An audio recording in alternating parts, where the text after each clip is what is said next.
Di mana Indonesia disebut dikejar-kejar waktu untuk segera keluar dari middle income trap sebelum bonus demografinya nanti habis di 13 tahun ya.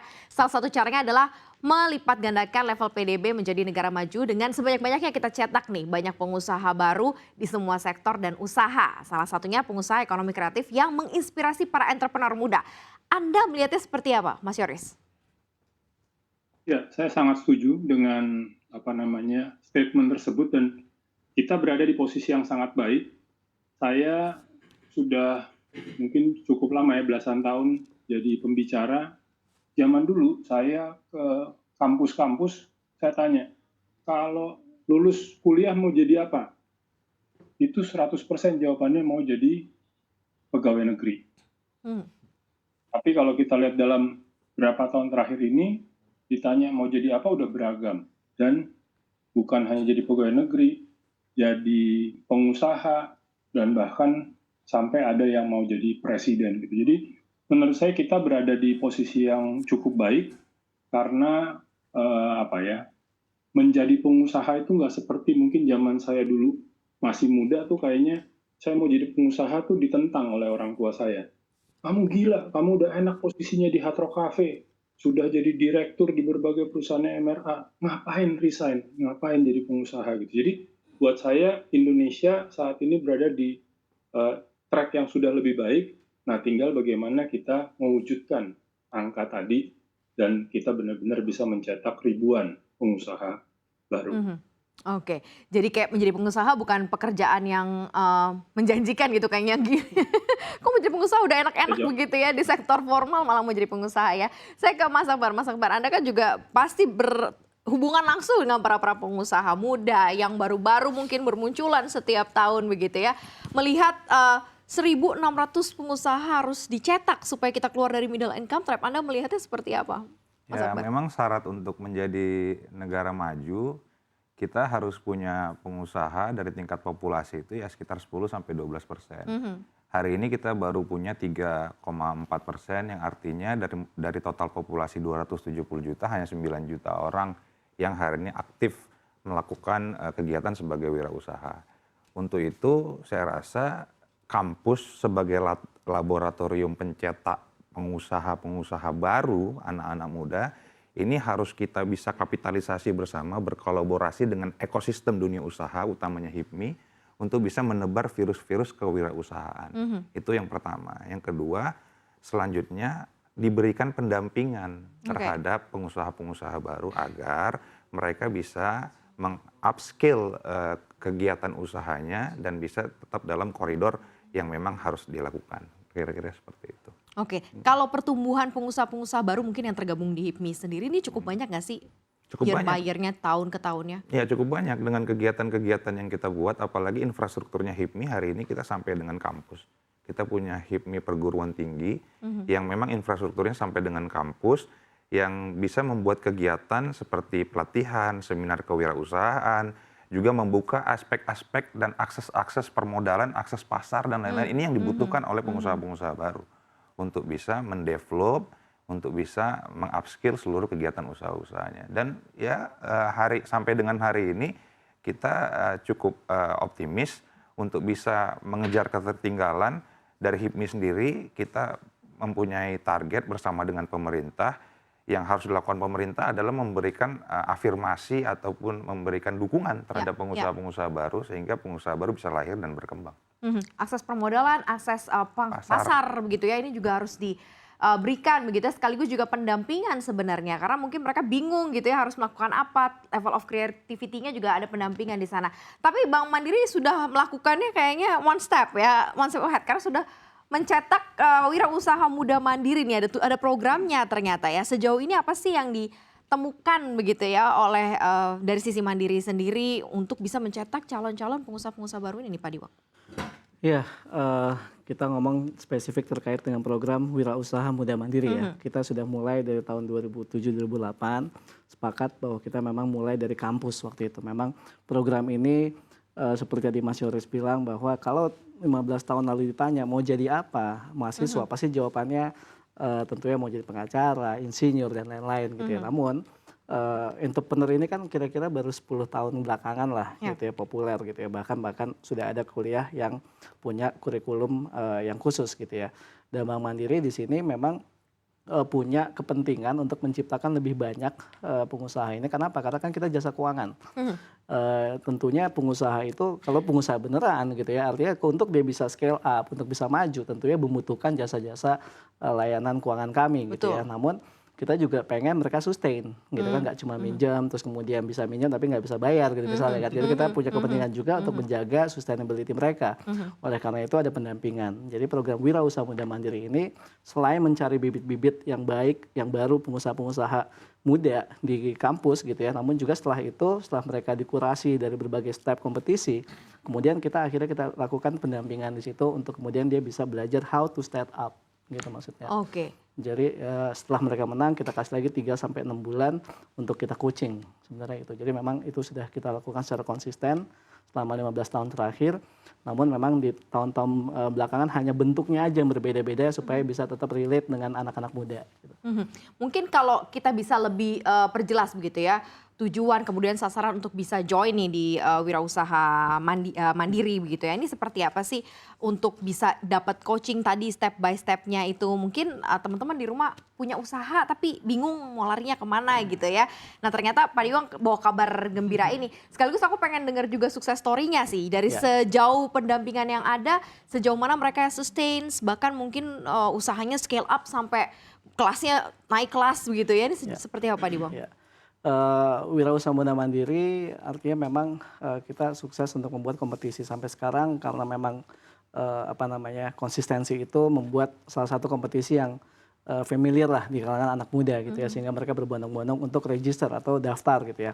Syarat pendaftaran tentunya umum saja, artinya selama dia adalah WNI dan mempunyai tempat usaha di Indonesia, dia bisa daftar usia 18 sampai 35 tahun karena kita fokus kepada anak mudanya, dan dia punya usaha di kategori ada 5 bidang gitu ya. Pertama adalah boga dan kreatif. Kenapa boga dan kreatif? Karena anak muda emang kebanyakan ke sana. Mungkin 60%, 70% itu kafe, bisnis yang paling gampang dibuka gitu kan. Dan banyak konsumen juga, Pak. Entry barrier-nya pun juga gampang gitu kan. Tapi gampang buka, gampang tutup juga gitu kan. Problemnya. Betul. Kemudian kita masuk juga ke teknologi gitu ya. Teknologi ada yang digital, ada yang non digital. Tentunya kayak startup itu masuk ke digital. Ada juga sosial. Kenapa kita masukkan wirausaha sosial? Karena memang banyak anak-anak muda yang kemudian mempunyai panggilan gitu ya untuk kemudian mendampingi masyarakat komunitas yang non marginal gitu misalnya ya, yang tidak pernah dilihat, dilirik gitu, namun bisa dilatih ibu-ibu misalnya, atau mungkin juga mantan atau penderita kusta misalnya, atau narapidana misalnya. Mereka datang mendampingi dan membuat sesuatu kreasi dan akhirnya itu dijual. Itu kan sesuatu yang bukan untuk mereka sendiri tapi mereka punya nilai untuk masyarakat lain. Nah ini di 5 bidang itu mereka bisa choose, bisa mereka pilih bidang yang mana, mereka bisa masuk register dan kemudian kita kurasi. Setelah mereka masuk ke dalam finalis, terus menjadi juara, kita juga pakai juri-juri yang luar biasa dari media juga, bahkan Mas Yoris beberapa kali menjadi juri kita juga gitu ya, dari HIPMI, perwakilan juga kita sempat undang karena kita pengen dia dikurasi oleh banyak pihak, nggak hanya Bank Mandiri gitu ya, tapi harus ada pengusaha, ada faktor akademisi, ada faktor juga media gitu ya, sehingga benar-benar penilaiannya objektif gitu ya. Jadi setelah mereka menang, kemudian baru kita berikan pendampingan tadi selama 3-6 bulan gitu maksudnya. Sukses story-nya sampai saat ini yang sudah didampingi begitu ya, dikurasi dan melalui proses tadi nih, Mas Adiwang. Sebelum sukses story tentunya baik lagi ya, failure rate-nya pun juga sebenarnya sama lah seperti misalnya pengusaha apa ya. Ada pengusaha muda ini kita tahu bahwa setelah 3 tahun pertama mereka untuk bisa sustain itu mungkin baru tersisa hampir cuma 30%. Sisanya either mereka keluar atau bangkrut atau mungkin berganti usaha gitu kan ya. Dari yang sustain yang bisa 30% tadi gitu kan, itu baru anak-anak atau pengusaha-pengusaha yang bisa dibilang tangguh lah menghadapi segala macam cobaan ekonomi, krisis dan lain-lain gitu ya. Dari yang sukses tentunya kita ada beberapa nama-nama yang cukup familiar juga. 2008 pemenang pertama di bidang boga itu adalah Hendy Setiono yang punya Baba Raffi. Oke. Ke Baba Raffi sampai sekarang dia punya beberapa buka di beberapa negara juga dan mungkin brandnya pun juga sudah banyak, nggak hanya Baba Raffi gitu ya. Yang kedua kita punya Odi Anindito dan Coffee Toffee-nya. Jadi kebanyakan boga sih sebenarnya yang familiar ya. Namun yang sangat hebat juga adalah e-fishery. E-fishery adalah pemenang teknologi tahun 2011. Namanya Gibran Hufaizah. Dia dapat pendanaan gede juga. Betul, Iya, dia iya, baru iya. saja mendapat itu. Dia mulai dari suatu teknologi pemberi pakan, gitu pakan Sederhana, ikan Pak, idenya. secara otomatis. Secara Simple padahal ini. otomatis. Simple, Oke. secara otomatis. Sehingga kenapa? Simple, tapi ternyata dampaknya itu bisa mengefisiensikan hampir 30% dari biaya si petambak ikan. Kenapa? Karena gini, paling gampangnya ya. Biasanya kalau penambak ikan itu bangun tidur sebar pakan.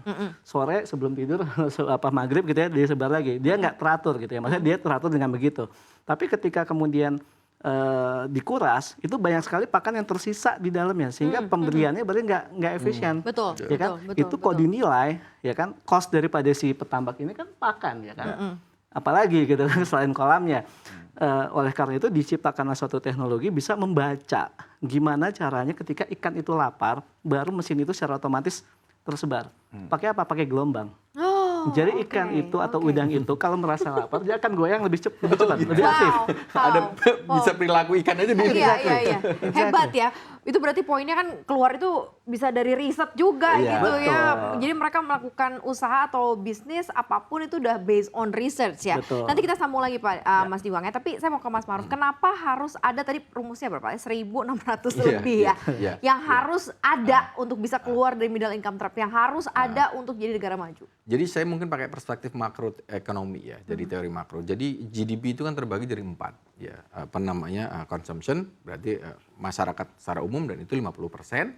Kemudian pemerintah APBN itu punya multiplier effect tapi dia nilai cuma 10%. Yang 40 ini pengusaha. Ya kan? Dibagi 20 untuk investasi, 20 untuk ekspor. Ya, Ya. ya. Artinya apa? Ini ada 40 loh. Kalau ini harus di scale up, digedein. Gimana caranya? Kita menggunakan duit yang 10% aja, yang 10% tadi. Karena pemerintah itu memang konsepnya harus punya kebijakan yang punya dampak multiplier. Ada trigger. Iya, ada triggernya. Ini harus didesain program yang cukup baik. Ini sudah dilakukan oleh Bank Mandiri secara perusahaan ya, secara entity ya. Dia cukup berperan. Nah, presiden ke depan itu harus melihat itu. Gitu loh. Jadi kenapa? Ini satu-satunya cara kita melipat gandakan kue ini.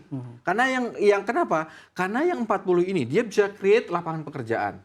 Iya kan? Dia bisa memperbesar itu dengan pendapatan masyarakat karena kan kuncinya sederhana. Pendapatan kita baru $4.200 per kapita. Kita butuh 12 loh. 12 sekian. Artinya butuh 3 kali lipat. Artinya apa? Butuh pengusaha-pengusaha baru yang bisa membayar atau memberikan gaji 3 kali lipat dari kondisi sekarang. Gimana caranya? Kita bisa sampel bahwa kita studi dulu ada chaebol di Korea Selatan, dulu ada 4 naga zaman Pak Soeharto, tapi itu udah nggak bisa. Koneksi KKN itu udah nggak bisa. Itu sudah tidak sesuai dengan best practice internasional kan. Artinya kita butuh transparansi. Nah, apa yang dibutuhkan? Butuh akses pasar, butuh pembiayaan yang mudah. Butuh market gitu, di develop gitu. Bagaimana misalkan teman-teman ini yang scale usahanya mungkin dari 5 jadiin 10. Gimana caranya?